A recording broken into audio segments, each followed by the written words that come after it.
Last class में हमने समरूप आवेशित अचालक गोले के कारण विद्युत क्षेत्र की तीव्रता की गणना कर रहे थे। इसका कौन सा अनुप्रयोग था? तीसरा अनुप्रयोग था। तीसरा अनुप्रयोग क्या था? तीसरा अनुप्रयोग था कि समरूप आवेशित अचालक गोले के कारण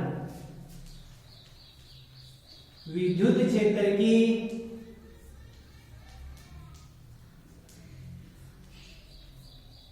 तीव्रता, कोई समरूप आवेशित,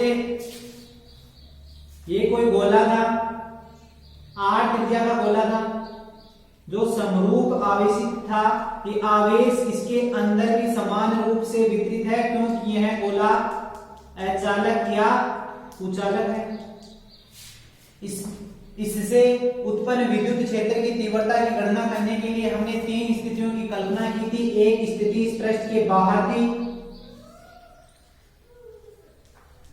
दूसरी स्थिति इस पृष्ठ पर थी यानी कि स्मॉल आर कैपिटल आर के बराबर था, तीसरी स्थिति इस पृष्ठ के अंदर थी जहां स्मॉल आर कैपिटल आर से छोटा था। इसकी जो फर्स्ट स्थिति थी इसके बारे में हमने विद्युत क्षेत्र की तीव्रता की गणना कर ली थी। अब हम दूसरी स्थिति जहां स्मॉल आर कैपिटल आर के बराबर है इस स्थिति पर विद्युत क्षेत्र की तीव्रता की गणना करते हैं। तो केस सेकंड क्या था? जब स्मॉल आर कैपिटल आर के बराबर था, अर्थात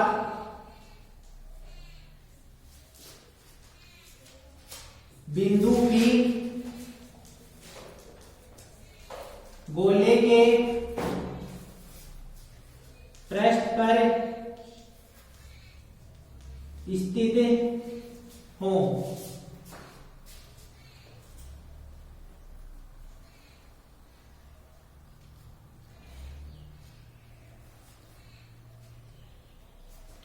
बिंदु P गोले के पृष्ठ पर स्थित हो। हमने ये कोई गोला मान लिया जिसकी त्रिज्या क्या है? कैपिटल आर है। ये गोला समरूप आवेशित है।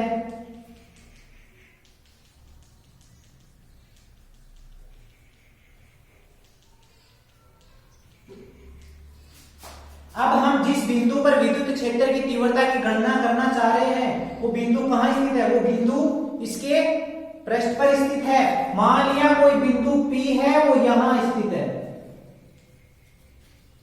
ये बिंदु P स्थित है जिसकी मूल बिंदु से दूरी कितनी है? स्मॉल आर है। अब यहां स्मॉल आर किसके बराबर होगी? कैपिटल आर की। इस बिंदु पर इस गोले के कारण उत्पन्न विद्युत क्षेत्र की तीव्रता की दिशा किधर होगी? हमने कहा था धनावेश के कारण विद्युत क्षेत्र की दिशा दूर होती है तथा ऋणावेश के कारण विद्युत क्षेत्र की दिशा उसकी ओर होती है। तो ये कैसा है? धनावेशित है तो धनावेश के कारण दूर होगी। अब इस बिंदु P पर हम एक क्षेत्रफल अल्पांश डीए की कल्पना करते हैं।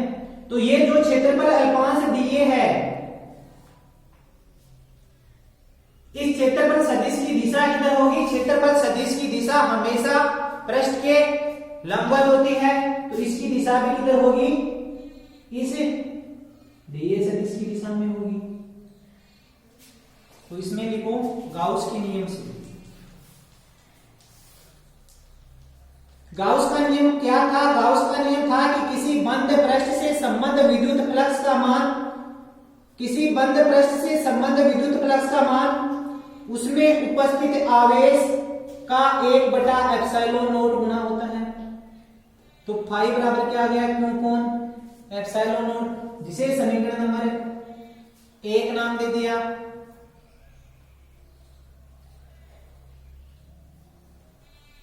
अब क्षेत्रफल अल्पांश,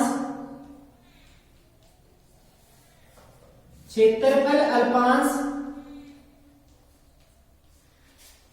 डीए सदिश से संबद्ध विद्युत फ्लक्स क्षेत्रफल अल्पांश dA सदिश से संबद्ध विद्युत फ्लक्स, तो इसकी गणना कहां से करेंगे, ये कहां से आएगा, जब हम विद्युत फ्लक्स की परिभाषा पढ़ी थी तो उसका गणितीय निरूपण क्या बेटा था, फाई बराबर क्या बेटा था, EDA cos थीटा। तो यह क्या है, यह क्षेत्रफल अल्पांश dA सदिश है, तो क्या होगा, d फाई बराबर क्या होगा, EDA cos थीटा।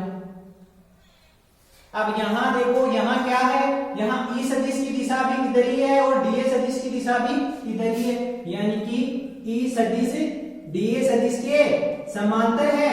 यदि दोनों सदिश परस्पर समांतर हैं तो इनके बीच बनने वाले कोण का मान कितना होगा रे, 0 डिग्री। यहां से थीटा की जगह क्या लिख देंगे, 0 डिग्री। तो d फाई बराबर क्या आ जाएगा, EDA कोस 0 डिग्री। कोस 0 का मान कितना होता है, 1। तो d फाई बराबर क्या आ जाएगा, EDA। ये जो फ्लक्स आया EDA वो किससे संबंध आया, वो आया क्षेत्रफल अल्पांश से। अब हम इस जो पूरे पृष्ठ है उस पूरे पृष्ठ से संबंध विद्युत फ्लक्स की गणना करते हैं। संपूर्ण पृष्ठ से संबद्ध विद्युत फ्लक्स, संपूर्ण पृष्ठ से करेंगे तो जो ये क्षेत्रफल अल्पांश के कारण आया इसका क्या कर देंगे, समाकलन। तो क्या होगा, समाकलन d फाई बराबर समाकलन EDA। तो फाई बराबर क्या आ जाएगा, E इंटीग्रेशन DA। अब ये DA है वो इस बिंदु P और O है मूल बिंदु, उनके जो बीच की दूरी है उसको त्रिज्या मानकर हमने एक गाउसीय पृष्ठ की कल्पना की थी। ये जो गाउसीय पृष्ठ है वो कहां स्थित है, ये जो हमने गोला माना उसी की पृष्ठ पर स्थित है, उसी की बराबर इसकी भी त्रिज्या कैपिटल आ रही है। तो इसका क्षेत्रफल कितना हो जाएगा, फाई बराबर E into 4 pi small r square. जहां ये जो स्मॉल r है वो किसके बराबर है, कैपिटल R के बराबर है। तो फाई बराबर क्या हो जाएगा, E into 4 pi capital R square. इसे समीकरण नंबर 2 नाम दे दो। अब ये फाई है, इस फाई की जगह समीकरण 1 से क्यों अपॉन एप्सिलॉन नॉट रख दो। समीकरण 1 व 2 से फाई की जगह क्या लिखा, क्यू अपॉन एप्सिलॉन नॉट बराबर E इंटू 4 पाई R स्क्वायर। जहां से ये E बराबर क्या आ जाएगा, E बराबर आ जाएगा Q upon epsilon not into 4 pi R square.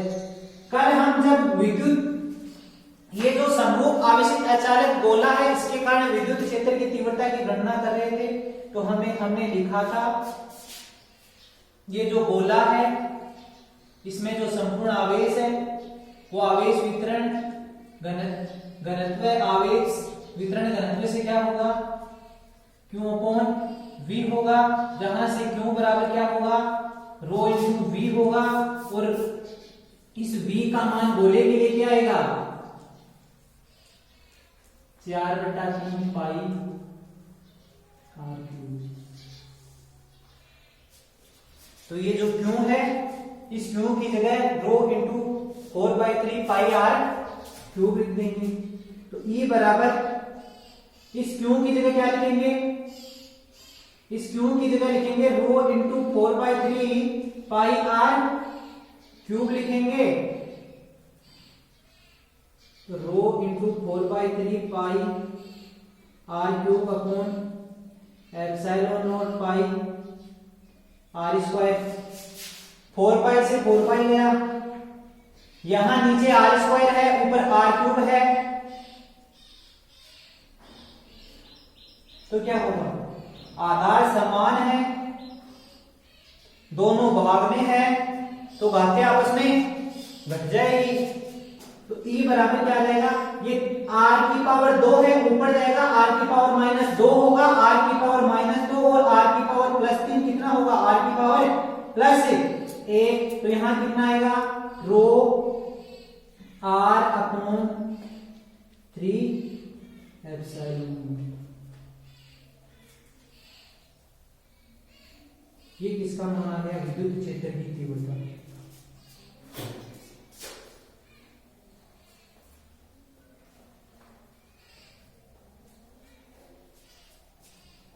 हमने जो बिंदु लिया P, उस P बिंदु की जो दूरी स्मॉल r है वो किसके बराबर है, कैपिटल R के बराबर। यदि स्मॉल r कैपिटल R के बराबर हुआ तो जो बिंदु P होगा वो कहां होगा, इसके पृष्ठ पर होगा। अब इसके पृष्ठ पर होगा तो इस पृष्ठ के अंदर जो आवेश होगा वो पूरा आवेश इस फ्लक्स के मान में भाग लेगा। कल हमने जो बिंदु लिया था वो बिंदु यहां था, हमने ये गाउसीय पृष्ठ काम में लिया था। इस गाउसीय पृष्ठ के अंदर आवेश कितना है, जो इस गोले के अंदर आवेश है। आज हम जो बिंदु ले रहे हैं वो कहां है, इसके पृष्ठ पर स्थित है। अब इसके पृष्ठ पर स्थित है तो जो गाउसीय पृष्ठ होगा उसके अंदर भी आवेश कितना होगा, जो इस गोले के अंदर होगा। अब हम जो तीसरी स्थिति है उस तीसरी स्थिति के अंदर क्या लेंगे, जो r है, स्मॉल r है, वो कैपिटल R से क्या है, छोटा है।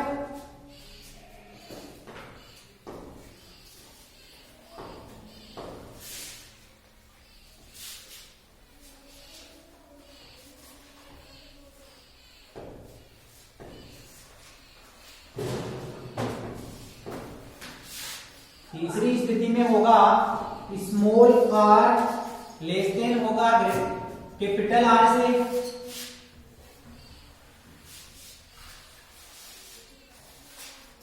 तो थर्ड कंडीशन क्या थी, जब स्मॉल r कैपिटल R से क्या था, छोटा था। यदि स्मॉल r कैपिटल R से छोटा होगा तो जो बिंदु P होगा वो कहां स्थित होगा, पृष्ठ के अंदर स्थित होगा।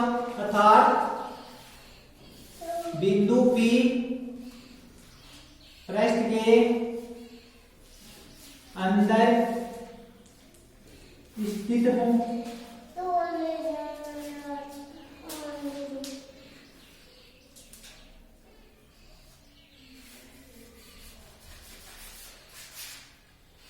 जो बिंदु P है वो कहां स्थित होगा, पृष्ठ के अंदर स्थित होगा। मान लिया ये कोई r त्रिज्या का कुचालक है, बोला है,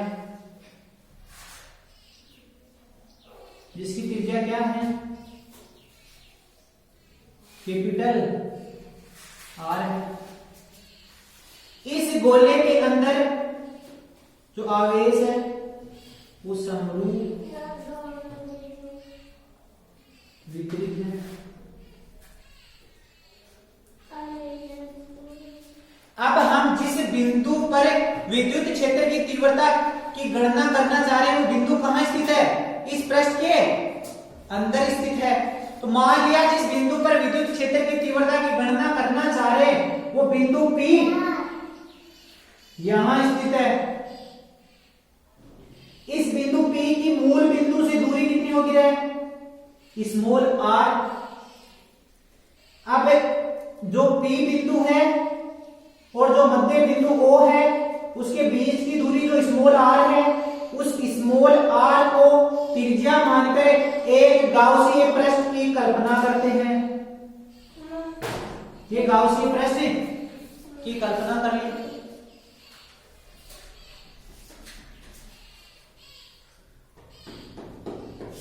ये गाउसीय पृष्ठ है जिसकी त्रिज्या क्या है, स्मॉल r है।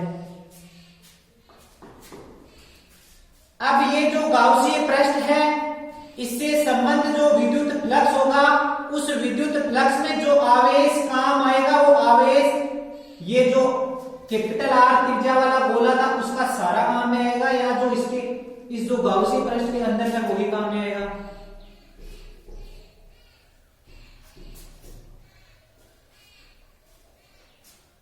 ये पूरा काम में आएगा या इस आवेश ये जो गाउसीय पृष्ठ बना इसके अंदर है वो काम में आएगा। हमने कहा था कि गाउस के नियम में क्या कहा था? गाउस के नियम में कहा था कि गाउस का नियम पृष्ठ के आकार या आकृति पर निर्भर नहीं करता तथा इससे संबंध जो विद्युत फ्लक्स का मान है उस फ्लक्स के मान में बाहर स्थित आवेश से प्रभावित नहीं होता। ऐसा कोई क्वेश्चन आ गया, ये कोई क्वेश्चन है, ये कोई प्रश्न है, इस प्रश्न के बाहर ये प्लस क्यू आवेश स्थित है। अब पूछ ले कि इस गाउसीय पृष्ठ से संबंधित विद्युत फ्लक्स की गणना करो, तो विद्युत फ्लक्स का मान ऐसा तो हो नहीं सकता कि प्लस 1 2 3 4 5 6 7 8 9 10 क्यू बटा एप्सिलॉन नॉट। क्या ये सही है या ये सही है? 2 क्यू बटा एप्सिलॉन। गाउसीय पृष्ठ के अंदर जो आवेश होगा उसी आवेश को गाउस के नियम में काम में लिया गया था और उसी को काम में लेके ये जो फ्लक्स है उसकी गणना का सूत्र दिया था। तो इसमें जो आवेश होगा ये आवेश केवल और केवल उस पृष्ठ में उपस्थित आवेश के बराबर होगा। तो इस पृष्ठ में कितना है? 2 क्यों है, तो यहां जो आएगा वो 2 क्यों आएगा, न कि ये संपूर्ण आएगा 10 क्यों। ये 10 क्यों नहीं आएगा, इसमें केवल 2 क्यों ही आएगा।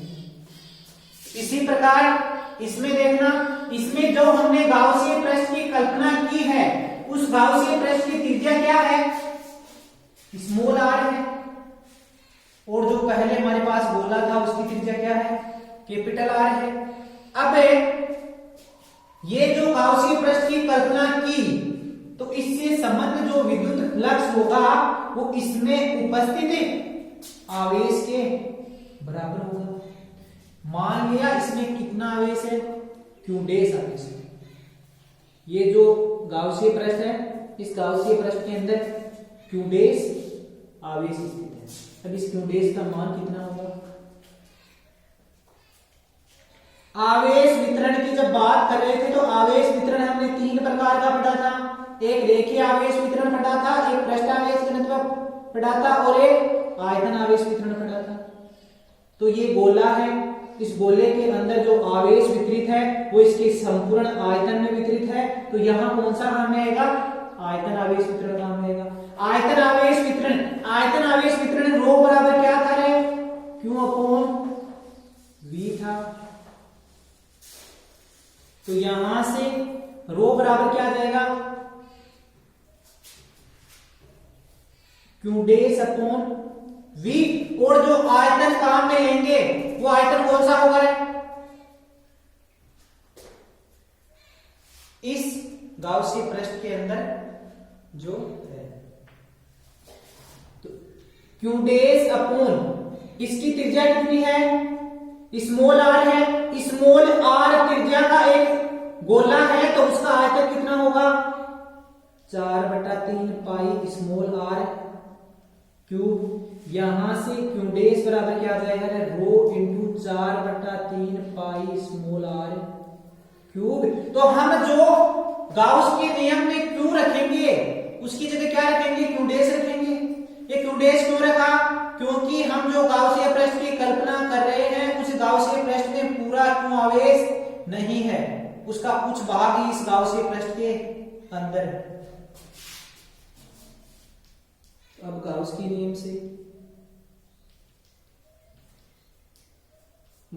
नियम से क्या होगा? गाउस का नियम था कि किसी बंद पृष्ठ से संबंध विद्युत फ्लक्स उस पृष्ठ में उपस्थित आवेश, तो इस पृष्ठ में उपस्थित आवेश कितना है? क्यू डैश का 1/एप्सिलॉन नॉट गुना होता है। इस क्यू डैश की जगह ये वाला मान रख दो, तो फाई बराबर 4/3 pi R cube into rho upon epsilon naught. या फाई बराबर क्या होगा? 4 pi R cube rho upon 3 epsilon naught, जिसे समीकरण नंबर 1 नाम ये कहां से आया, यहाँ ये क्यूडेस क्यों रखा, ये क्यूडेस इसलिए रखा क्योंकि हम जो गाउसीय पृष्ठ काम में ले रहे हैं इसमें उसमें जो आवेश है वो कितना भाग ले रहा है, क्यूडेस भाग ले रहा है। इस क्यूडेस का मान कहां से ज्ञात करेंगे, आयतन आवेश घनत्व से ज्ञात करेंगे। ये आयतन आवेश घनत्व से, अब कोई ऐसे कहे कि ये रो चेंज क्यों नहीं हुआ, ये रो एक पदार्थ के लिए निश्चित होता है, तो ये गोला है, गोला थोड़ी चेंज हुआ है, केवल गोले की त्रिज्या ही चेंज हुई है। तो यहाँ ये रो चेंज नहीं होगा, रो का तो क्या रहेगा, रो ही रहेगा, लेकिन इसमें जो आयतन होगा वो आयतन चेंज हो गया क्योंकि इसकी त्रिज्या चेंज होगी। पहले इसकी त्रिज्या क्या थी, कैपिटल आर थी, अब त्रिज्या क्या होगी, स्मॉल आर होगी। पहले आवेश कितनी दूर में था वो काम में ले रहे थे, अब आवेश कितनी दूर में है वही काम में ले रहे हैं। तो यहाँ से क्यूडेस बराबर रो इंटू 4/3 पाई आर क्यूब हो गया। ये मान यहां से उठा के यहां रख दिया, तो यहां से किसका मान आ गया, पाई का मान आ गया। अब ये बिंदु है, इस बिंदु पर विद्युत क्षेत्र की तीव्रता की दिशा किधर होगी, धनावेशित है, धनावेश के कारण दूर, तो ये किसकी दिशा होगी, ये सदिश की दिशा। अब इस बिंदु पर हमें जो एक क्षेत्रफल अल्पांश दिए की कल्पना करते हैं, ये मान लिया वो क्षेत्रफल अल्पांश है, इस क्षेत्रफल अल्पांश की दिशा भी किधर होगी रे, इसे ये सदिश की दिशा में होगी। तो अब इस दिए सदिश है, ये जो क्षेत्रफल अल्पांश है, इससे संबंध विद्युत फ्लक्स की गणना करेंगे, इससे संबंध करेंगे, फिर पूरे पृष्ठ से संबंध करेंगे। तो लिखो अब क्षेत्रफल अल्पांश दिए सदिश से संबंध विद्युत फ्लक्स। तो क्षेत्रफल अल्पांश दिए सदिश से जो संबंध विद्युत फ्लक्स होगा, उस विद्युत फ्लक्स का मान कितना होगा, डी फाई बराबर EDA कोस थीटा। यहां से ये जो ई सदिश और डीए सदिश क्या है, परस्पर समांतर हैं, तो ये परस्पर क्या है, समांतर हैं। ये दोनों परस्पर समांतर हैं, तो इनके बीच बनने वाला कोण कितना होगा रे, 0 डिग्री होगा। ये 0 डिग्री है, इस थीटा की जगह ये 0 रख दो, तो कोस 0 का मान कितना होगा, 1 होगा। तो ये डी फाई बराबर क्या आ जाएगा, डी आ जाएगा। ये फ्लक्स का मान आया वो क्षेत्रफल अल्पांश डीए से संबंध आया। अब हम संपूर्ण पृष्ठ से याद करेंगे, संपूर्ण पृष्ठ से संबंध विद्युत फ्लक्स। तो संपूर्ण पृष्ठ से संबंध विद्युत फ्लक्स, इसका क्या कर देंगे, इंटीग्रेशन कर देंगे। तो डी फाई बराबर क्या आ जाएगा, इंटीग्रेशन EDA, तो फाई बराबर ई इंटीग्रेशन DA। अब ये DA है वो क्या है, इस गोले का क्या है, क्षेत्रफल है, इस गोले की त्रिज्या क्या है, स्मॉल r है, तो ये कितना होगा, E इंटू 4πr²। इसे समीकरण नंबर 2 नाम दे दो। इस समीकरण 2 में पाई का मान समीकरण 1 से, या इसे 2 देने से पहले इसे E के बराबर ले दो। E बराबर क्या आएगा, π/4πr²। इसे समीकरण नंबर 2 नाम दे दिया। अब समीकरण 1 व 2 से, तो समीकरण 1 व 2 से इसमें जो 2 है उसमें 1 का मान रख दो। तो E बराबर क्या आएगा रे, E बराबर आएगा 4πr³ rho upon 3ε0 into 4πr²। 4π है, ये तो कैंसिल हो गया। ऊपर क्या है, r³ है, नीचे क्या है, r² है। आधार समान है, दोनों आपस में भाग में है, तो घातें आपस में क्या होगी, घट जाएगी, या तो घट जाएगी या ये आर स्क्वायर नीचे है तो आर की पावर 2 प्लस की है, ऊपर जाएगी किसकी होगी, आर की पावर -2 होगी। तो आर की पावर -2 और आर की पावर +3 दोनों आपस में गुणा में है तो दोनों आपस में जुड़ जाएगी। तो आर की पावर +3 प्लस आर की पावर -2 कितना होगा, आर की पावर 1 होगा। तो यहां से e का मान कितना रहेगा, रो आर अपॉन 3।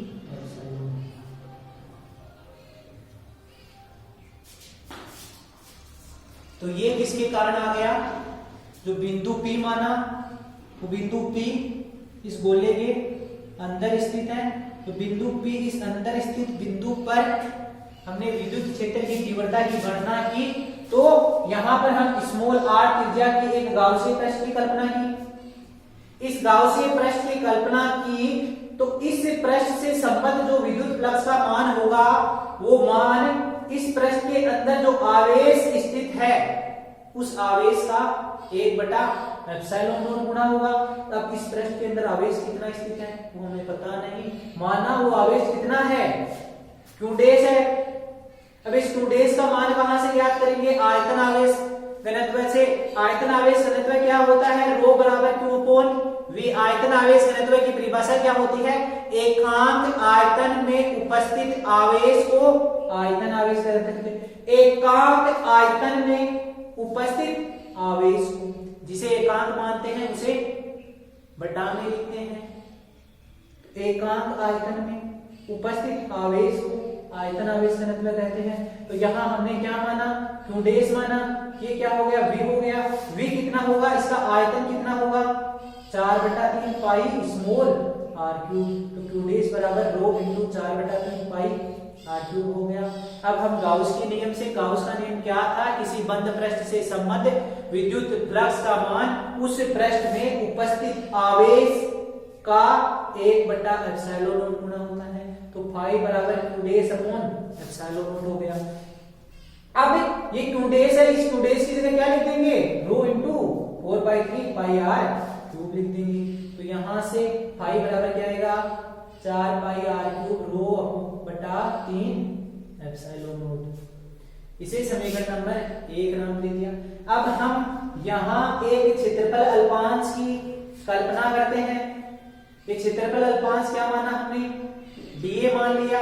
इस dA की दिशा किधर होगी, पृष्ठ के लंबवत इधर की ओर होगी। dA की दिशा भी इधर ही है, E की दिशा भी इधर ही है, दोनों परस्पर क्या हैं, समांतर हैं। तो इनके बीच बनने वाला कोण कितना होगा, 0 डिग्री होगा। अब क्षेत्रफल अल्पांश dA से संबंधित विद्युत फ्लक्स की परिभाषा लिखी थी, वहां हमने इसका गणितीय निरूपण लिखाया था। क्या लिखाया था, फाई बराबर E डॉट dA। तो E dot dA, dA dot है तो डॉट का क्या होगा, अदिश गुणनफल है, अदिश गुणनफल है तो dA cos थीटा। तो d फाई बराबर dA cos थीटा, जहां E dA के क्या है, समांतर है, E dA के समांतर है तो थीटा का मान कितना होगा, 0 होगा। तो d फाई बराबर क्या आएगा, E d आएगा। अब हमने ये फ्लक्स ज्ञात किया, वो तो कितने में से आया, इतने से, क्षेत्रफल में से आया। अब हम इस संपूर्ण पृष्ठ के कारण ज्ञात करेंगे। इस संपूर्ण पृष्ठ के कारण ज्ञात करेंगे तो इसका क्या कर देंगे, समाकलन कर देंगे। ये चिन्ह किसका, समाकलन का, तो इसी का क्या कर दिया, समाकलन। तो ये क्या हो गया, फाई हो गया, E इंटीग्रेशन dA। अब ये dA है, dA का समाकलन, समाकलन का मतलब होता है सबका जोड़। ये dA है ना, इन सबका जोड़ कर दिया, सबका जोड़ किया तो कितना आया, 4 पाई r स्क्वायर आया। अब ये 4 फाई बराबर E इंटू 4 पाई r स्क्वायर, यहाँ से E बराबर क्या आएगा, फाई अपॉन 4 पाई r स्क्वायर। इसे समीकरण नंबर 2 नाम दे दिया। इस समीकरण 2 में फाई का मान समीकरण 1 से रख दिया। तो विद्युत क्षेत्र की तीव्रता का मान कितना आ गया, E बराबर रो r अपॉन 3 ε0। यहां से क्वेश्चन आएगा तो किसी एक के कारण पूछेगा। ऐसा आ गया कि समरूप आवेशित अचालक गोले के कारण विद्युत क्षेत्र की तीव्रता, तो इसकी जो तीनों स्थितियां हैं उन तीनों स्थितियों पर ज्ञात करना होगा। यदि क्वेश्चन में कुछ नहीं दिया हुआ हो, यदि क्वेश्चन में कोई स्पेसिफिक केस दिया हुआ हो कि बाहर स्थित बिंदु पर ज्ञात करो, पृष्ठ पर स्थित बिंदु पर ज्ञात करो, क्या इसके अंदर स्थित बिंदु पर ज्ञात करो, तो आप अलग अलग कर सकते हैं। यदि कुछ नहीं दिया हुआ हो तो सभी स्थितियों पर ज्ञात करना हो।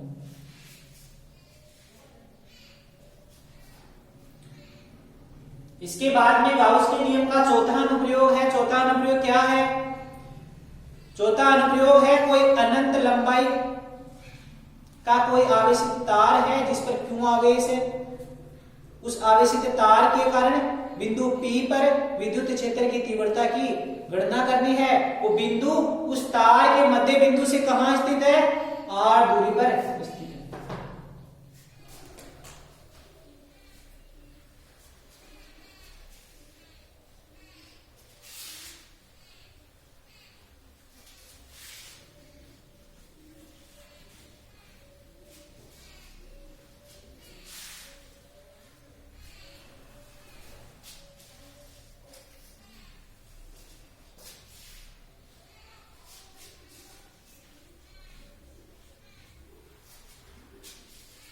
चौथा अनुप्रयोग लिखो।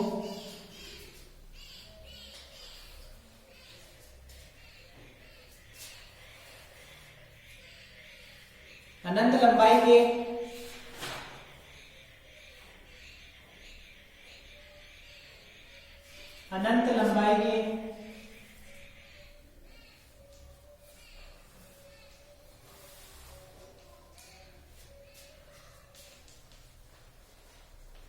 समरूप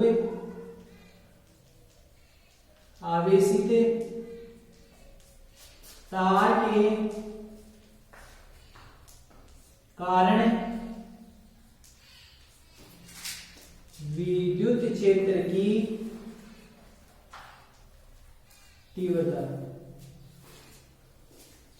अनंत लंबाई का कोई तार है, ये तार समरूप रूप से आवेशित है, तो इस तार के कारण विद्युत क्षेत्र की तीव्रता की गणना करनी है। तो इसमें लिखो माना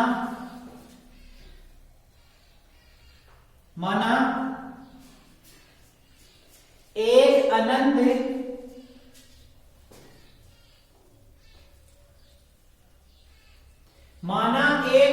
रेखीय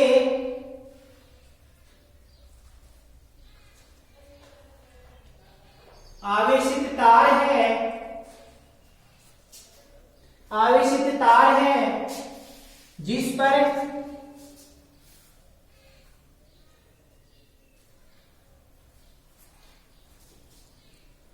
कुल आवेश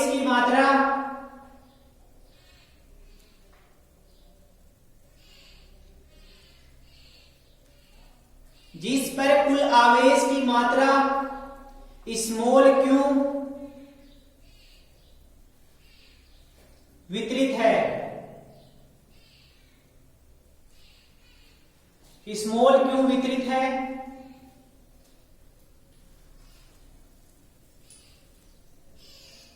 तार से कुछ दूरी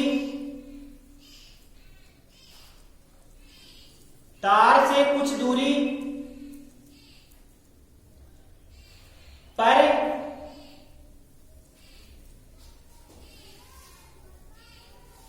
बिंदु P स्थित है।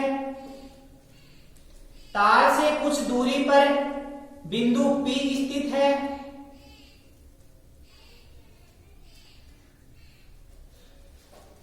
जिसकी तार से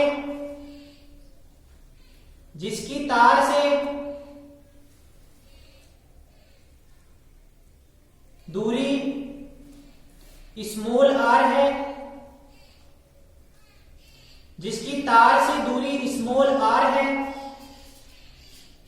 इस बिंदु पर विद्युत क्षेत्र की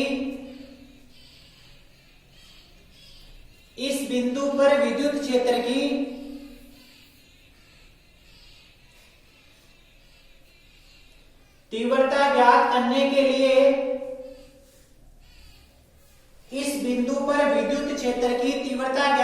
के लिए तार की एकांक लंबाई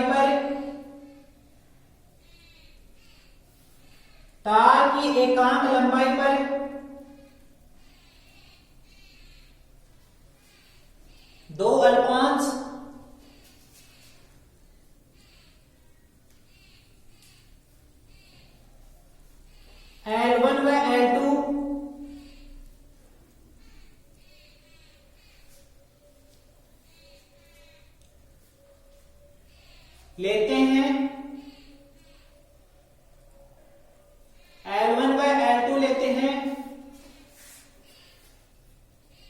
जिनके मध्य की दूरी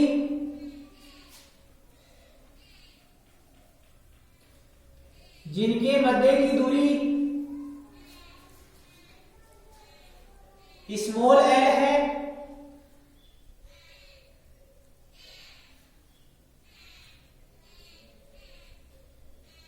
अतः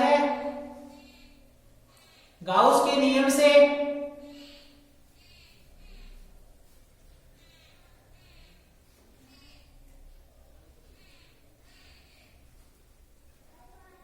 दूरी r के सापेक्ष एवं लंबाई l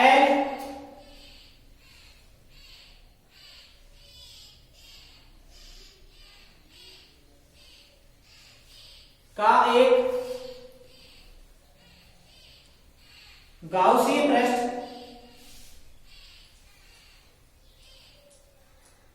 का निर्माण करते हैं।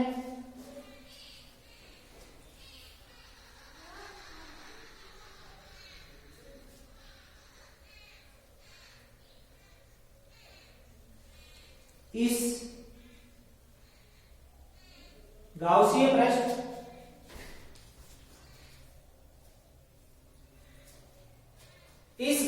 पृष्ठ के वक्राकार भाग पर बिंदु P स्थित है।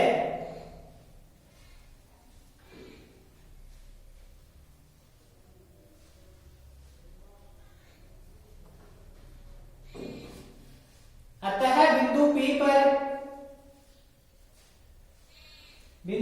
पर विद्युत क्षेत्र की तीव्रता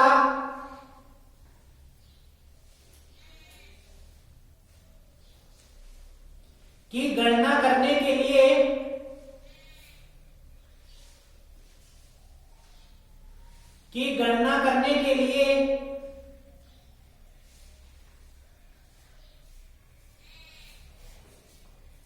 तीन भागों में विभाजित किया गया। हमने कोई अनंत लंबाई का रेखीय आवेशित चालक तार लिया,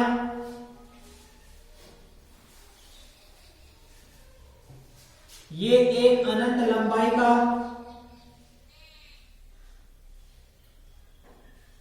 रेखीय समरूप आवेशित चालक तार है। इस चालक तार पर क्यों आवेश वितरित है? इस चालक तार से कुछ दूरी पर कोई बिंदु P स्थित है। इस P बिंदु की इस चालक तार से दूरी स्मॉल r है। इस बिंदु P पर विद्युत क्षेत्र की तीव्रता की दिशा ज्ञात करने के लिए हमने दो अल्पांश L1 तथा L2 लिए। इन दोनों अल्पांशों के बीच की दूरी L है। इसके बाद में R के सापेक्ष तथा लंबाई L के एक गाउसीय पृष्ठ का निर्माण किया। उसके बाद में जो बिंदु P है वो बिंदु P उस गाउसीय पृष्ठ के वक्राकार भाग पर स्थित है। इस बिंदु P पर विद्युत क्षेत्र की तीव्रता ज्ञात करने के लिए हमने इसे तीन भागों में विभाजित किया। तो ये तीन भाग कौन से हैं? हम सबसे पहले इस बिंदु P पर विद्युत ये जो चालक तार है, इस चालक तार के कारण इस पर जो विद्युत क्षेत्र उत्पन्न होगा उस विद्युत क्षेत्र की दिशा ज्ञात करेंगे। माना यहां कोई आवेश है ये आवेश यहां स्थित है, ये कोई बिंदु है, तो इसके कारण इस बिंदु पर विद्युत क्षेत्र की दिशा इधर हुई।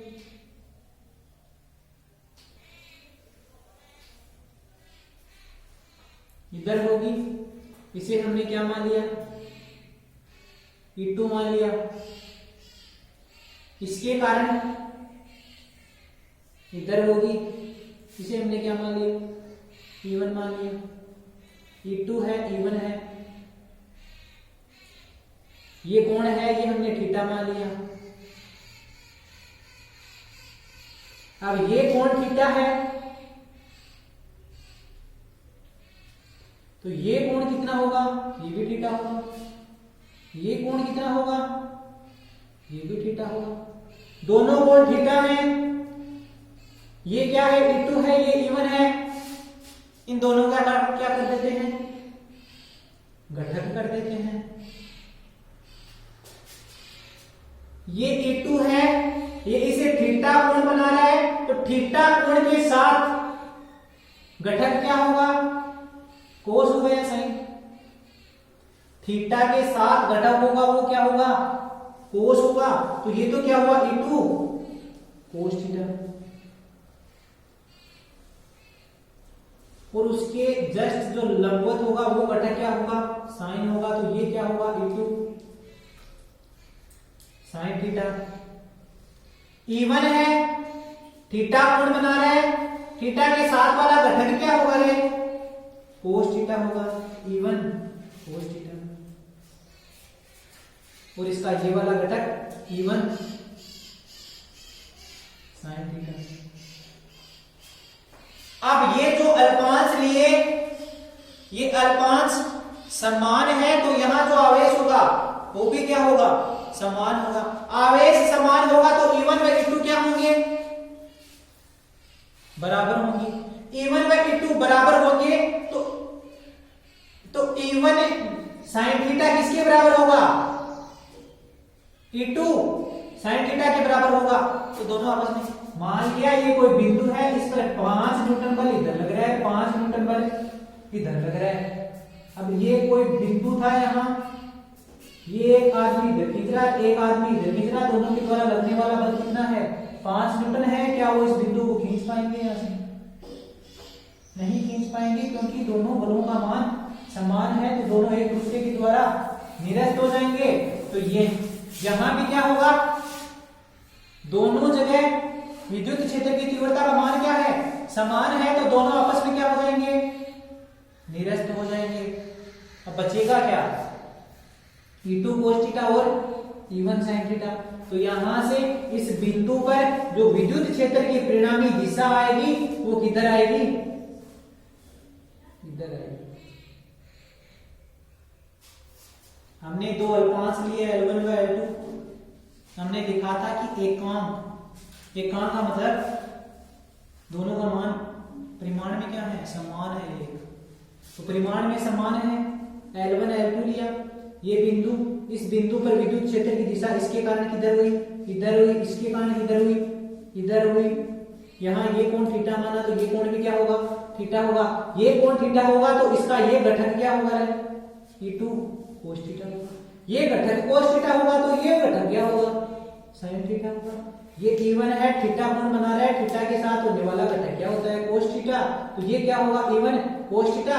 ये cos थीटा है तो ये वाला क्या हो गया, sin थीटा। ये E1 sin थीटा है, E2 sin थीटा है, ये दोनों क्या है, समान है। ये समान है तो विद्युत क्षेत्र E1 व E2 भी आपस में क्या है, बराबर है। बराबर है तो दोनों आपस में क्या हो जाएंगे, निरस्त हो जाएंगे। तो अब इस बिंदु पर विद्युत क्षेत्र किसके कारण उत्पन्न होगा, एक तो E2 के कारण और एक तो E2 cos थीटा के कारण और एक E1 cos थीटा के कारण। दोनों की दिशा एक ही है, तो इनकी परिणामी दिशा किधर आएगी, इधर आएगी।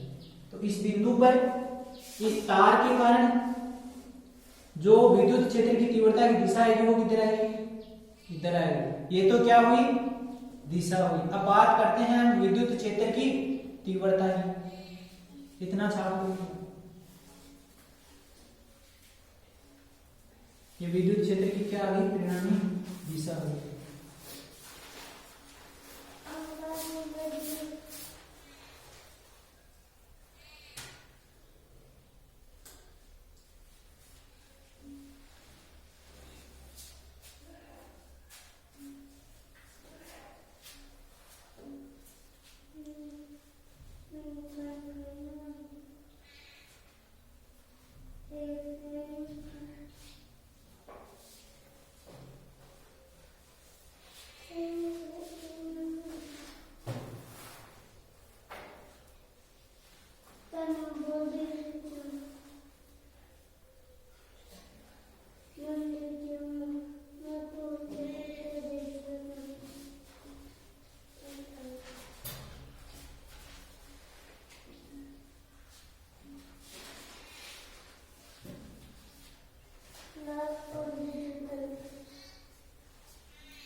दिशा ज्ञात की, अब हम विद्युत क्षेत्र की तीव्रता है उसकी गणना करते हैं।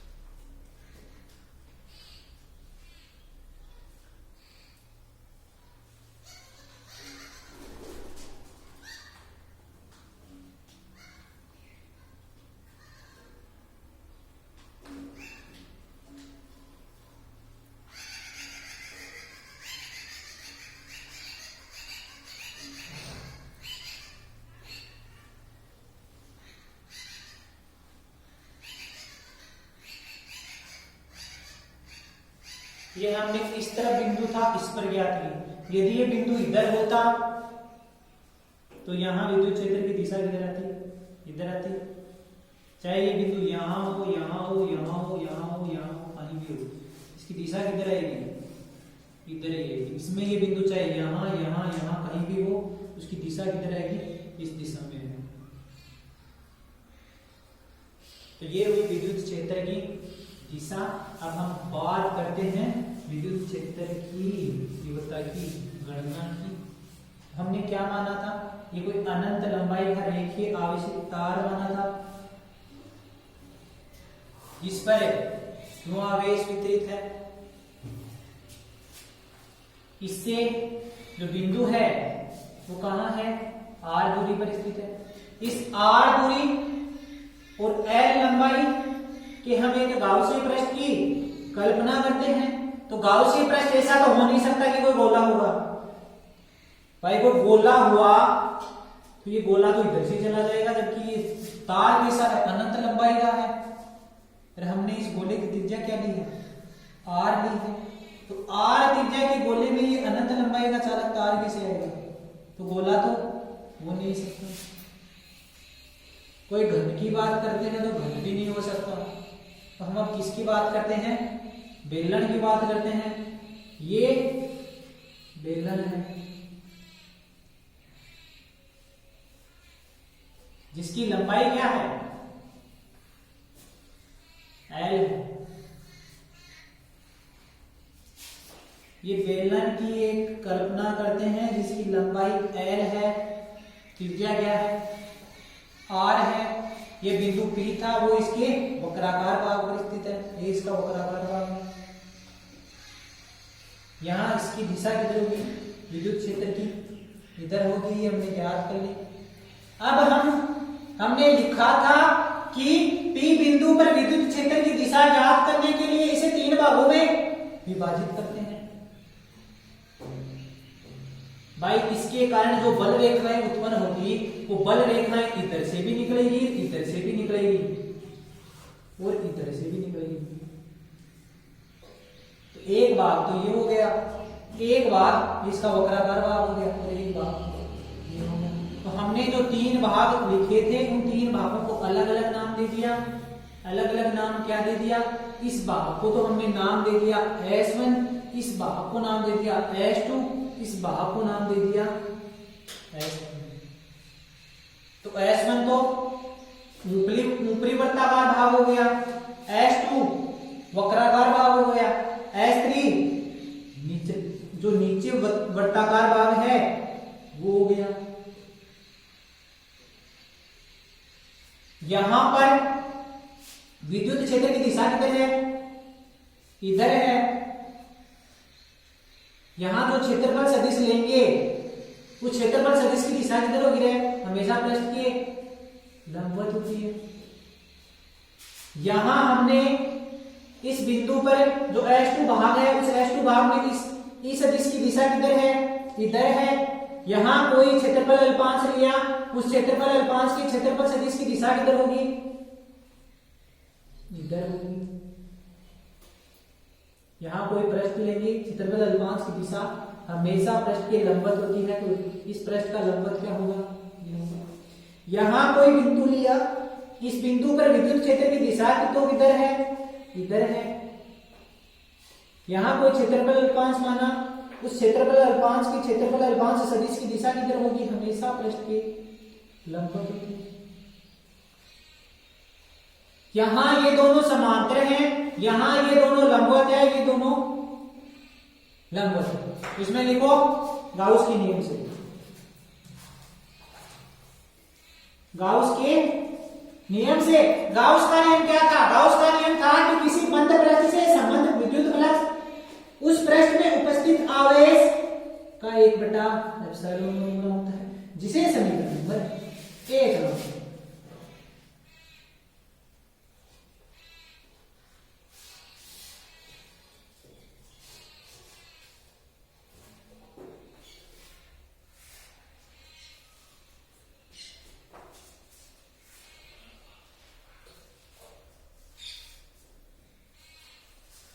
अब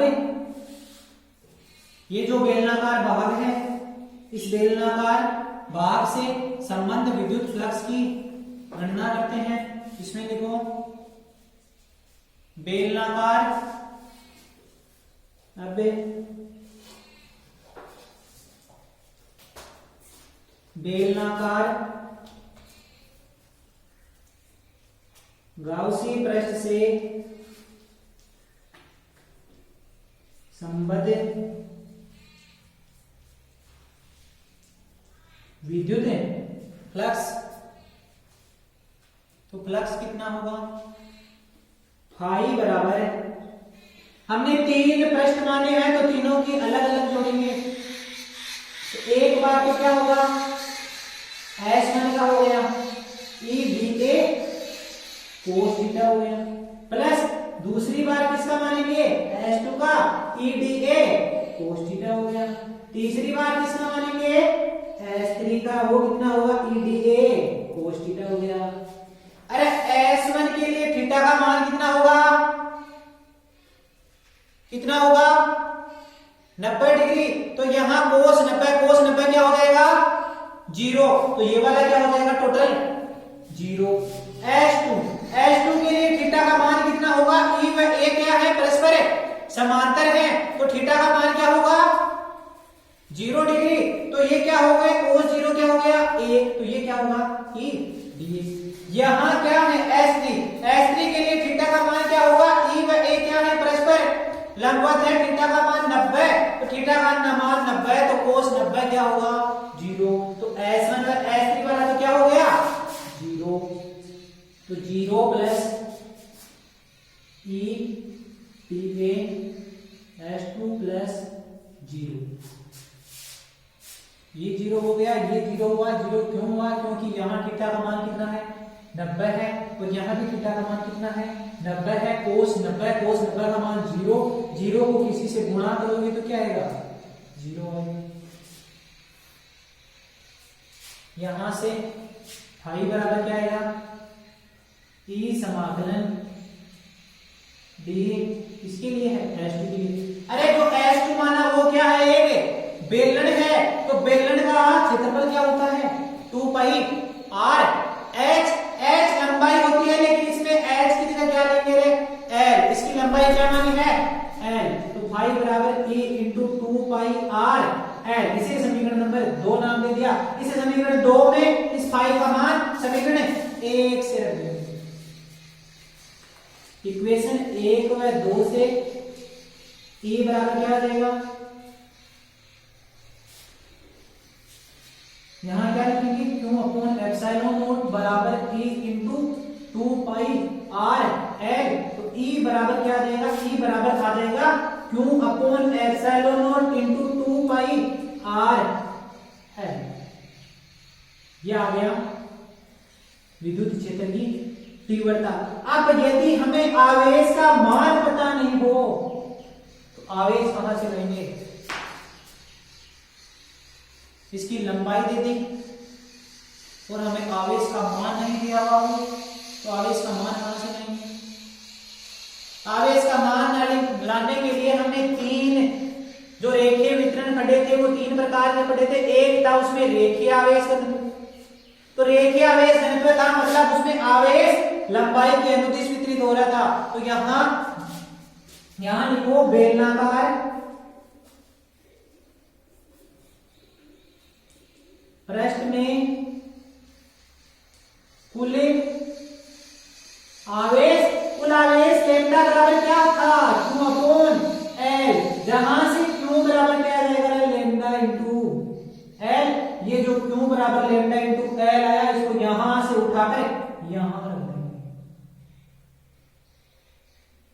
E बराबर lambda into L upon epsilon not into 2 pi r L।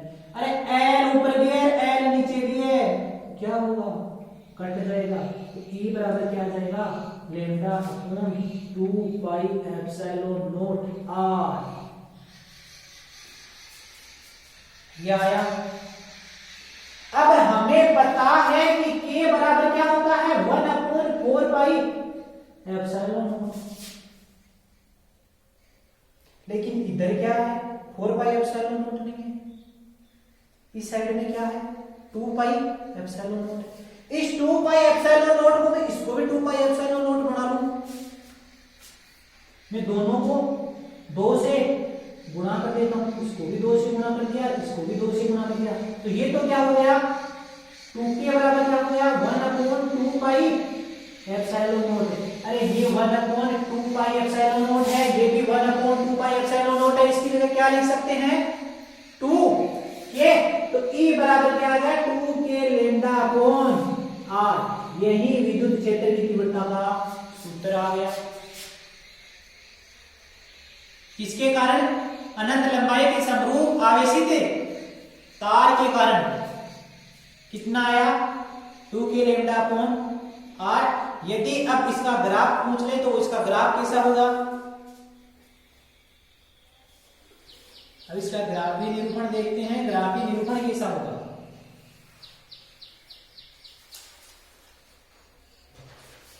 ये y एक्सिस लिया, ये एक्स एक्सिस लिया, एक्स एक्सिस पे हमने दूरी ले ली और y एक्सिस पे क्या ले लिया, विद्युत क्षेत्र की तीव्रता।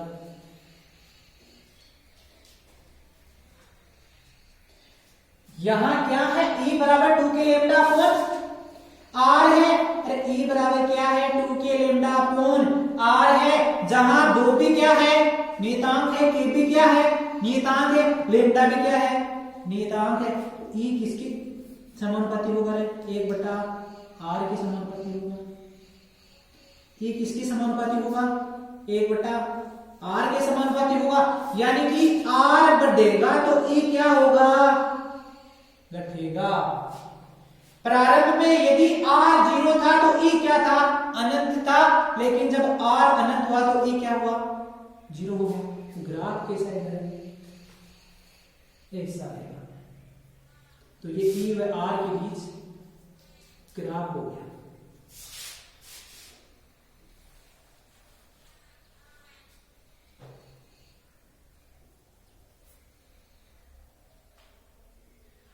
अब इसमें गाउस के नियम के अनुप्रयोग 4 पढ़ लिए, 2 और बचे हैं।